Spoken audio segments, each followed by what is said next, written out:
Құрметті достар, менің атым Әсет болады. Мен сіздерге JSTEP компаниясының адресный лентаның контроллерін қалай қосу керек екенін көрсетемін. Адресный лентаның комплекті осылай болып келеді. Біріншіден адресный лентаның өзі, одан кейін мынандай контроллер, и содан кейін мынандай пульті бар. Пульт жаңа контроллерді настройка жасау үшін. Еще комплектте мынандай инструкция жүреді. Бір жағынан подробно пульттің қалай қолданатыны жазылған, мына жақта контроллердің характеристикасы жазылған, мына жағында схема жазылған. Көрсетілген. Подробно қалай қосу керек екенін. Бұның бәрін қазір сіздермен өтіп кетеміз. Енді нақты контроллер туралы айта кетейін. Контроллер осылай болып келеді, түрі осындай. Контроллердің, получается, мына жерінде инфракрасный приемнигі бар. Мына пульттің команданы қабылдау үшін, инфракрасный пульттан команданы қабылдау үшін. Контроллерді профильдің ішіне орнатса болады. Профильдің бетіндегі крышкасы жауып тұрса да, мына пульттің сигналы өтеді. О жағынан уайымдамасаңыздар болады. Енді пульттің бір жағында 4 провод келеді. 4 проводтың қызыл, қара проводы ол плюс-минус. 24-12 вольт қосу керек. 12 немесе 24 вольт сіздің жаңағы лентаға байланысты. Және де екі мынандай ақ провод жүреді. Бұл сигнальный провод, управляющий, выключательге қосылады бұлар. Және де мына жағынан мынандай коннектор дейді. Бұл сразу жаңа адресный лентаға қосылады. То есть, в принципе, шатаспайсыз. Екі жағын бетіп бірінен шатастырып, дұрыс қоспадым деп уайымдамасаңыз болады. Бәрі нақты түсінікті. Енді басты осы бірінші схеманы қарап өтейік. Бұл өте қарапайым схема. Бұл жақта контроллер және екі выключатель қолданылады. Және блок питания. То есть контроллерге блок питания мен питания береміз. Плюс-минус 24 вольт мысалы. Және де жаңа алдында видеода да көрсетілгендей екі ақ провод, мына жерде жасыл және көк провод болып көрсетілген. Бұл проводтар выключательге барып қосылады. Осы выключательдерге тағы да минусовой провод барып қосылады. Енді былай айтқанда, мына сигнальный көк проводты біз через выключатель минусқа тартамыз. Және мына жерде сигнальный жасыл проводты мына выключатель арқылы тоже минусқа тартамыз. Но минус общий минусқа қосасыздар бәрі. Бұл бірінші схема. Қазір осыны нақтылап сіздерге көрсетемін. Енді жаңа схемамызды жинадық. Бұның түрі мынандай болып келеді. То есть, мына жерде лента, адресный лента контроллерге қосылған. Контроллерға плюс-минус арқылы питание берілген. Және де мына екі сигнальный провод екі выключательге қосылған. Получается, мына провод выключательге қосылған, ақ провод, допустим, бірінші сигнальный провод.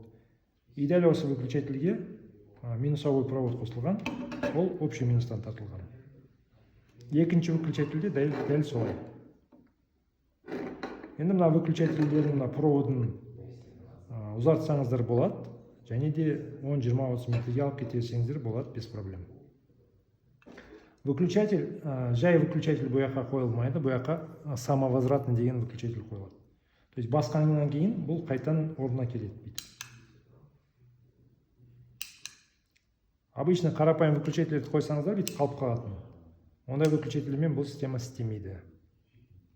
То есть екі жағында да осындай выключательдер самовозвратный болу керек.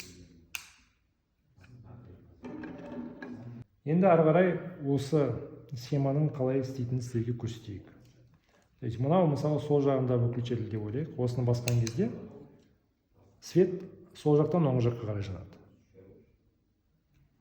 Осыны бассақ, сөйтіп өшеді.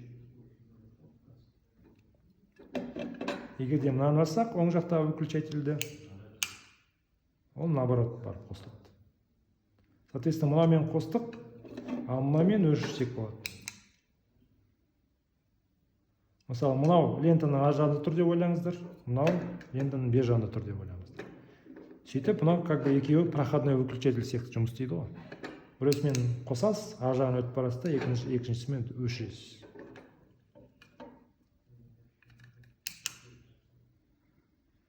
Тағы да бұл контроллерда ночной режим деген функция бар. Мынаны тез екі рет бассаңыз, двойной щелчок жасап, двойной нажатие. Лента сәл ғана жанады ночной режимде. То есть түнде кейде ночниктің орнына осыны қолдансаңыздар болады. Любой выключательмен ночник болып қоса берсе болады. Ночник қылдырып қостық, сосын үстінен мысалы бір рет басып жіберсек, ол основной свет болып үстінен басып өтеді. Одан кейін оны тағы бір рет басамыз, ол өшеді, бірақ ночник қосылып қалады. Ночникті өшіру үшін екі рет басу керек. Бұл контроллер универсальный болып келеді, бұның настройкасы өте гибкий. Демек, мысалы сіздің лентаңыз 5 метр, 10 метр болса, соған сәйкес мынаны настройка жасаса болады. Бұның настройкасы пультпен жасалынады. Контроллерға максимально қосатын 150 пиксель дейді, то есть адресная лента пиксельмен саналады ғой, 150 пиксель. Ол грубо 15 метр қосса болады контроллерға максимально. Ал егер де ол аз болса, артынан тағы контроллер қосса болады. Мына екінші схема бойынша. Оны қазір тоже қарап өтеміз. Енді қазір сіздерге мен мына настройкасы қалай жасалады, соны көрсеткім келіп тұр. Настройканы жасау үшін пультта мына уст деген кнопка бар. Осыны ұстап тұрамыз, басып ұстап тұрамыз 5 секунд. Мына контроллерде қызыл лампочка жану керек. Қызыл лампочка жанбаса, мына контроллердің питаниесін өшіріп қайтадан қосу керек. Өйткені питанияны бергеннен кейін 5 минуттың ішінде ғана настройкаға кірсе болады. Ол защита от того, что случайно настройкасын бұзып тастамасын деген защита. Питаниясын өшіп қайтадан қостық, енді басып ұстап тұрамыз. Жібереміз. Мынау лампочка жанды, сол кезде жібердік. Енді лампочка моргать етіп тұр. Бұл біз менюдің ішінде деген сигнал. Енді менюға кіргеннен кейін мынандай кнопкалар бар. Мына кнопкаларына тимейміз. Мына үш кнопкаға тимейміз. Бізге керегі мынау және мыналар. Бірінші, мысалы, количество пикселей дейді. Лентаның, адресный лентаның ішіндегі пиксельдің саны. Бір рет бастым. Бізде қазір осындай осынша пиксельдің саны қойылып тұр. Лента көріңіздер ұзын, бірақ лента полностью жанып атқан жоқ. Өйткені мына жерде саны шектеулі. Енді біз осы мынаны бастық қой. Ол осы режимде тұр. Енді мына плюс-минусты басқан кезде ар жақта лентада диодтардың саны өзгеріп жатыр. Өстіп, плюс-минусты басып, лентадағы диодтардың санын қоямыз. Екіншісі яркость дейді, мысалы, жарықтығын настройка жасаса болады, максимально қаншаға дейін қосылатын. Яркостьті басамыз, мынаны қарап тұрып, ары қарай плюс-минусты басып отырып, шкала ауысып отырады, соған қарайсыздар, немесе мына лампочканы моргать еткеніне қарайсыздар. Басып жіберсеңіз, 2 секундтан кейін анау уже өзі көрсетеді қандай жарықтық қойылғанын. Сөйтіп таңдайсыздар. Мысалы, мен қазір минусты басып отырмын, жарықтығы түсіп жатыр.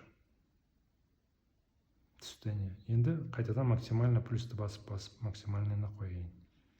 Өстіп сіздерге өздеріңізге керек жарық деңгейін қоясыздар. Одан кейін, мысалы, скорость анимации деген параметр бар. Скорость анимации. Ол қаншалықты жылдам болып жанады змейка. Скорость анимация кірдік, ана өзі қосылып жатыр. Ол жаңағы анимацияның қандай скорость болып тұрғанын бізге өзі көрсетіп жатыр. Оны біз өзгертсек болады. Жаңа мына бет бастық қой анимацияны. Енді мына плюс-минусын басамыз.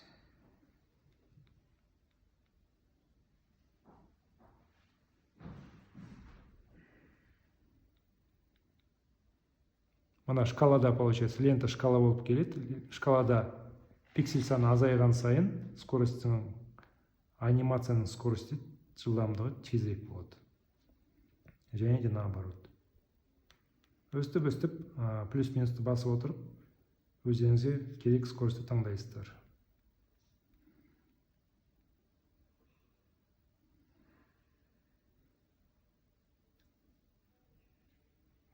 Яғни лента өзі анимация ретінде көрсетіп жатыр. Ол қазір менюдан шығып кеткен жоқ, өйткені көрдіңіздер ғой, мына жерде қызыл лампочка марк етіп тұр. Біз әлі менюдің ішіндеміз. Әлі настройкасын қойып жатырмыз. Анау просто анимация ретінде қандай скорость қойып тұрғанын көрсетіп тұр. Так, мягкость деген бар. Ол жаңағы лентаның басында және аяғында қаншалықты жұмсақ болып қосылатыны. Қосып бастаған жерде. И және өшкен жерде. Көрдіңіздер, жұмсақ болып қосып жатыр. Енді қазір соны өзгертіп көрейік. Мягкость дегенге басамыз. Басқан кезде лампочка моргать етеді. Одан кейін мына плюс-минусты басып отырып таңдаймыз. Плюс біздегі максимально мягкий болып тұр. Көрдіңіздер, ұшы қандай жұмсақ болып қосылып жатыр. Енді қазір полностью өшіп тастаймын. Минусқа басам, мягкости полностью өшіремін. Сол кезде жесткий болып қосылады. Көрдіңіз ба? Ұшы уже ондай жұмсақ болып қосылмайды. Грубый болып қосылады. Соны мына мягкость дегенмен таңдап қойса болады. Одан кейін ночной яркость деген жаңағы ночниктің яркостін қойса болады. Обычный яркость сияқты. И, в принципе, сонымен болды. Менюдан шығу үшін мынаны бір рет басасыздар. Мына лампочка моргать етіп болады. Демек, менюдан шықты деген сөз.